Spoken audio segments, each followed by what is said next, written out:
Hey everyone, welcome to Judging for the Win. I'm Dave, and this is my daily ruling. Today's question was suggested by a viewer. Thanks to Zach Burkle for this one. Amy exiles a Cyclonic Rift with Zethi, Arcane Blademaster. When Amy attacks with Zethi, can she cast the Cyclonic Rift overloaded or not? Okay, so this question is a little bit confusing, and that's because this card works very similar to a lot of other cards that do the same sort of thing, except it's different in one specific way that changes what the answer is. So, for example, you might already know that if you were to exile a Cyclonic Rift with Isochron Scepter, then it would not be possible for you to cast the Cyclonic Rift overloaded that way.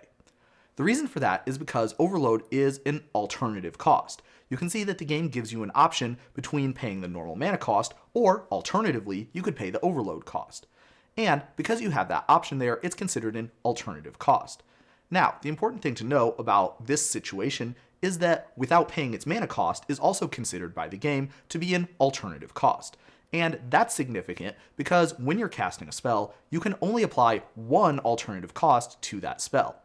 So, because the Isochron Scepter is instructing you to cast the spell without paying its mana cost, which is an alternative cost, then it is not possible to apply any other alternative cost, for example, the overload cost, to the casting of that spell. And so that's the reason why that trick does not work. Now, let's take a look at Zethi and we'll notice something extremely interesting. Zethi does not say that we're casting the spell without paying its mana cost. And so that means that it would be legal for you to cast that spell in any way that it would normally be legal for you to play it, including paying any alternative cost that you're interested in. So, when you're casting the spell using Zethi here, it is possible for you to cast it overloaded, or it's possible for you to cast it normally with its 1 and a blue cost. Let's note that there isn't anything paying the mana for us this time, so you would actually have to pay the 1 and a blue cost or the 6 and a blue cost as appropriate. Alright, so I definitely cannot sign out without saying a little bit about additional costs. So for an example, let's take a look at this Into the Royal card here, and we'll notice that its kicker cost is worded a little bit differently from the overload that we saw earlier.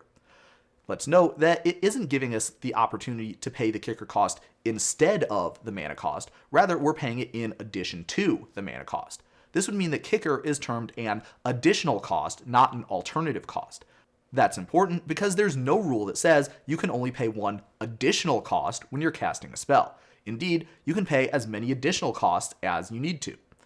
The other important thing is that if you are casting a spell without paying its mana cost, or for any other alternative cost, that would take care of the normal mana cost, but it would not take out any additional costs that you would need to pay. You still have to pay those the way you normally would. So that would mean that if you were to play this Into the Royal, it doesn't matter whether you're using Zethi or Isochron Scepter to do it, you still would be able to cast that spell kicked if you wanted to, and in either case, you would have to pay the 1 and a blue extra when you're casting that spell, just like how you normally would if you were casting it from your hand. But that's all I have for you today. How did you do?